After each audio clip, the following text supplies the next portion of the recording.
Hi, everyone. This weekend, we're going to be visiting St. Mary's and our Blessed Redeemer Episcopal Church, located in the community of Flandreau, South Dakota. Flandreau is located on the eastern part of our diocese, and they are served on a supply basis by Mother Shaniqua Broken Leg. Mother Shaniqua is the Episcopal Church's Racial and Reconciliation Officer, and this vocation of hers requires her presence in New York City this weekend, so she won't be with us. However, she has prepared some folks to be confirmed and received into the Episcopal Church, and one person who will be reaffirming their baptismal vows. I appreciate you coming along. Let's travel some missional miles together.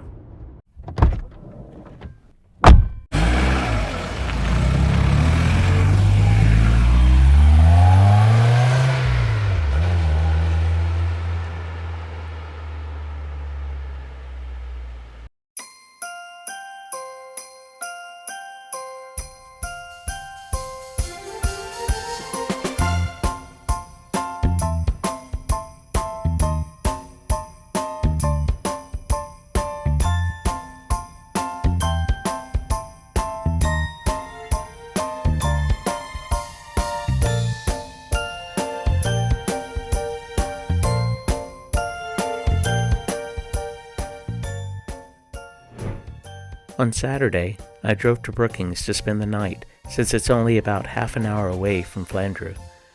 Naturally, I couldn't be in Brookings without taking the opportunity to visit Father Larry Ort and his wife Judy.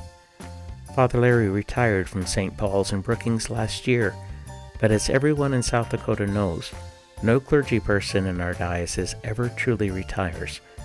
Father Larry has been conducting services at Christ Church in Millbank, serving on various diocesan committees, and we are grateful to him and to all of our retired clergy, more than they will ever know.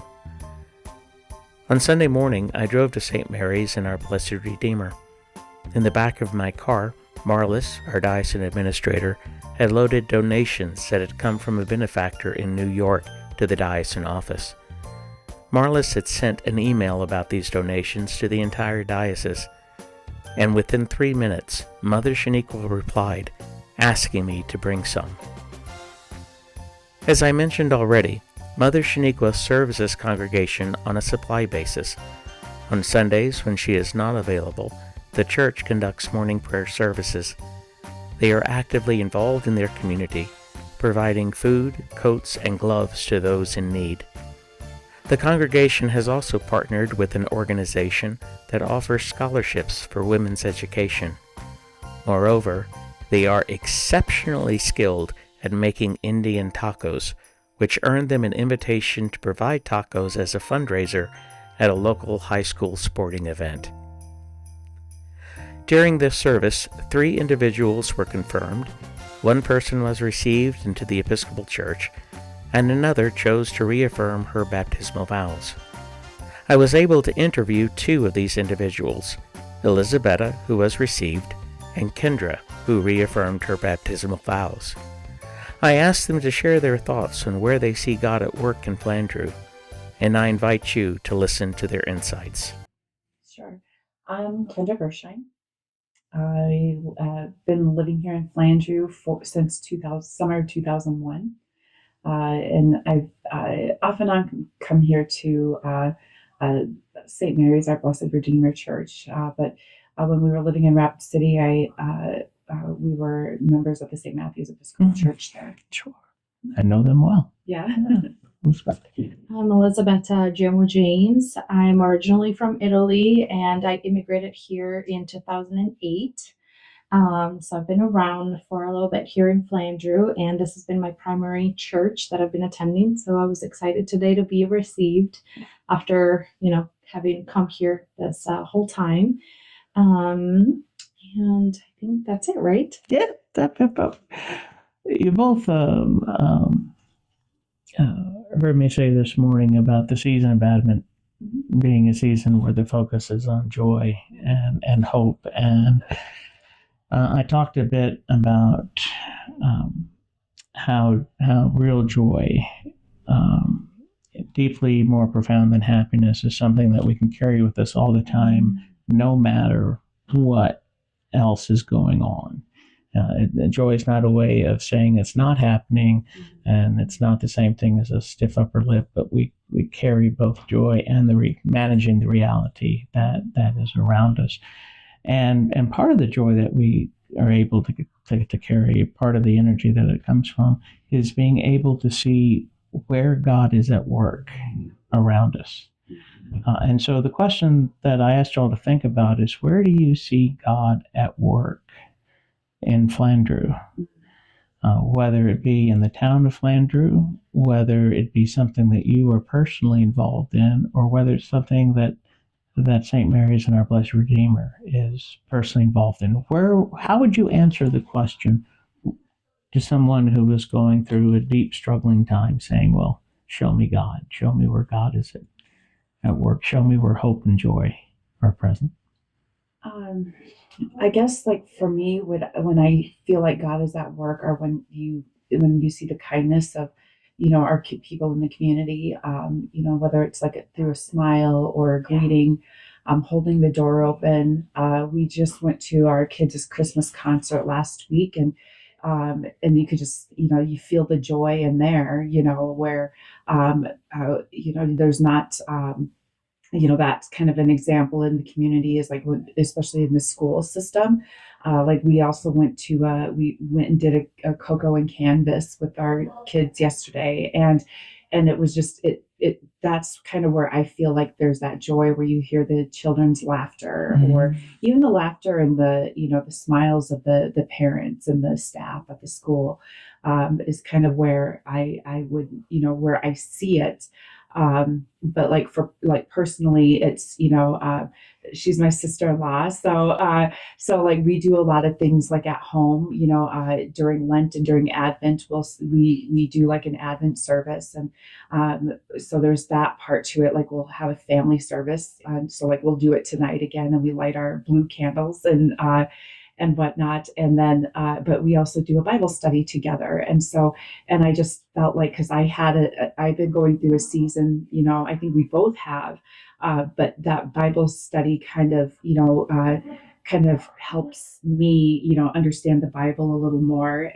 But it is something that I've started, going into more, because of what I was going through was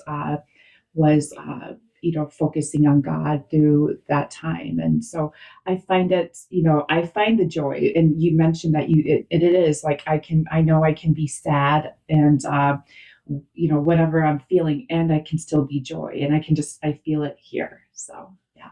Thank you, Kendra. Thank you. Sveta, how about you? I think Kendra did a great job, like, pointing out where we experience joy in the community. And just a disclaimer, I'm not as actively always in the community, just because as I age, I find myself, I need more time at home to renew my energy. And I'm also a mental health therapist, so I do need to do a lot of that, staying at home and pour into me and my family in order to kind of rebalance. So I'm not as active in the community, but definitely through school events. And just to build on what Kendra was saying, over the years, we've seen a lot of growth in our school community, as far as services they are offering or programming that they're growing, like working with our local tribe to coordinate on programming that provides incentives to promote, connection to academic achievement and cultural identity, connecting to that, and embracing and being proud, and mental health services, mental health awareness. So I definitely see, and perhaps, of course, not putting God into people that do that work, but I see God at work in those ways. Oh, absolutely. But I was reflecting, because it's always easier for me to reflect on my own personal experiences. And for me, I was thinking, when I was doing my internship for my master's in social work, I was blessed during COVID to be able to go to, it was a treatment center that was faith-based. And that experience really brought to the center for me how spirituality is absolutely essential to healing holistically, from a mental health and substance use recovery perspective, I just felt and saw God's at work there, so like it was in my face. And so since then, I definitely see it in my continued work. Whether or not my clients, of course, embrace, I always have to respect their spiritual views.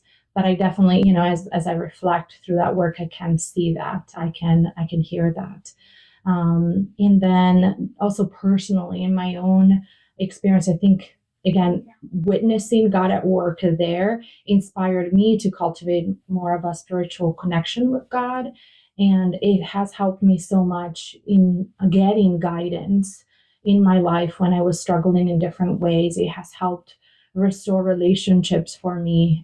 And so, yeah, that's been so powerful. And then recently, Kendra suggested, as she was saying in her journey, suggested how about we start a Bible study? And I do want to thank you for that because, as you guys know, if you are not intentional in your day-to-day life to do those things, even though you believe in God, you feel Him, you may not, you kind of go on autopilot, right?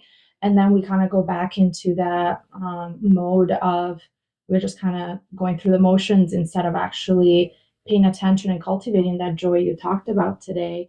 And maybe we just got lost into the despair and those negative things, right, that you talked about can absolutely coexist. And so through that Bible study, and then, we downloaded the Advent calendar for the kids and for us. And even though I've not been able to do it every single day as I want to, life gets in the way. When I do, sometimes there's always this, it's a not a coincidence. I call it synchronicity sometimes, it's that like not, and at the treatment center, this lady called it random, not random.